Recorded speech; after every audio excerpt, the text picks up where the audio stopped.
Hello दोस्तों, तो आज मैं आपको बताने वाली हूँ अक्षांश और देशांतर में अंतर कि लैटिट्यूड और लॉन्गिट्यूड में मुख्य अंतर क्या होता है। तो चलिए देखते हैं। तो अक्षांश जो होती हैं ये ऐसी रेखाएं होती हैं जो कि धरती के चारों ओर लेटी हुई होती हैं। मतलब जैसे यदि हम इसको एक इस तरह से गोला माने, बॉटल को एक गोला माने, तो अक्षांश कुछ इस तरह से लेटी हुई होती हैं। इस तरह से, इस प्रकार से लेटी हुई रहती हैं ऐसे। तो इसे ही इस तरह से लेटी हुई रहती हैं। तो आप देख रहे होंगे कि यहाँ इस तरह से, तो आप देख रहे होंगे कि यहाँ वाला जो ये रेखाएं हैं, ये अक्षांश की रेखाएं हैं। तो आप देख रहे होंगे कि ये जो रेखाएं हैं, ये रेखाएं सबसे बड़ी हैं। ये सबसे बड़ी हैं और फिर इससे छोटी ये हैं और सबसे छोटी ये हैं। तो जैसे जैसे हम ऊपर जाते हैं, यानी इसको मानते हैं हम लोग कि ये 0 डिग्री है। 0 डिग्री से जैसे जैसे हम लोग ऊपर जाते हैं, उत्तर की ओर जाएंगे तो ऊपर, और नीचे की ओर आएंगे तो दक्षिण। तो जैसे जैसे हम ऊपर की ओर नीचे की ओर जाएंगे, अक्षांश की रेखाएं जो है छोटी होती जाती हैं। तो एक धरती को लपेटे हुए है, यानी इस तरह से धरती को लपेटे हुए रहती हैं।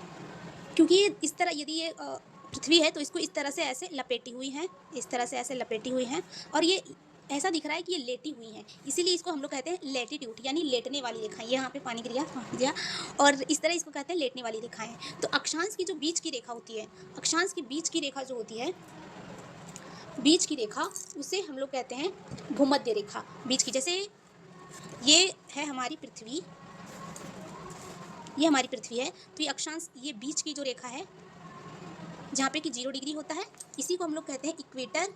इक्वेटर कहते हैं या तो भूमध्य रेखा कहते हैं।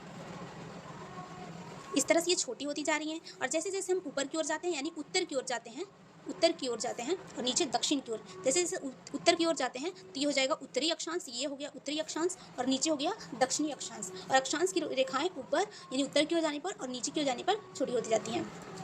इसे, क्योंकि ये लेटी हुई दिखती है, इसलिए इसे लेटने वाली रेखाएं कहते हैं। और देशांतर जो है वो ऊपर से नीचे की ओर होती है, मतलब उत्तर से दक्षिण। इसकी रेखाएं क्या है, पूर्व से पश्चिम की ओर है, पूर्व से पश्चिम की ओर है इसकी रेखाएं इस तरह से।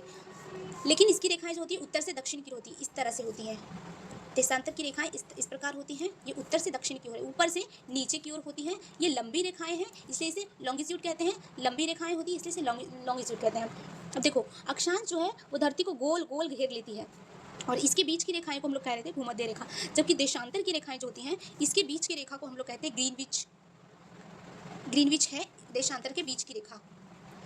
अब देखते हैं कि अक्षांश क्या बताता है और देशांतर क्या बताता है। तो अक्षांश जो है हमें बताता है जलवायु की, जलवायु कैसी है। जैसे कि यहाँ की जलवायु 0 डिग्री अक्षांश है, 0 डिग्री अक्षांश की जलवायु कैसी है, तो ये, क्योंकि यहाँ पे ये इक्वेटर का पार्ट है, सूर्य का प्रकाश ज़्यादा जाता है, तो यहाँ पे गर्म है, यहाँ की जलवायु गर्म है। और यदि यहाँ पे देखें 90 डिग्री उत्तरी अक्षांश में, तो यहाँ की जलवायु ठंडी है, क्योंकि ये ध्रुव है, ध्रुवों पर कैसी है जलवायु, ठंडी है। तो ये जलवायु बताती है। साथ में जलवायु यदि गर्म है तो किस प्रकार की वनस्पति होगी, ठंडी है तो किस प्रकार की वनस्पति होगी, और जिस तरह से वनस्पति होगी वहाँ जीव भी उसी प्रकार के पाए जाएंगे। जीवों का वितरण, जैसे ध्रुवों पर ध्रुवीय भालू पाए जाते हैं, पोलर बियर पाए जाते हैं, वितरण उस प्रकार से होगा। जबकि ग्रीनविच जो देशांतर है, ये क्या बताता है, ये समय बताता है, ठीक है, क्षेत्र बताता है। देशांतर, यदि ये देशांतर यहाँ पे है तो ये कौन सा क्षेत्र होगा, ये समय और क्षेत्र का निर्धारण करता है। तो ये था अक्षांश और देशांतर में अंतर। आई होप आपको समझ आया होगा। Thank you for watching.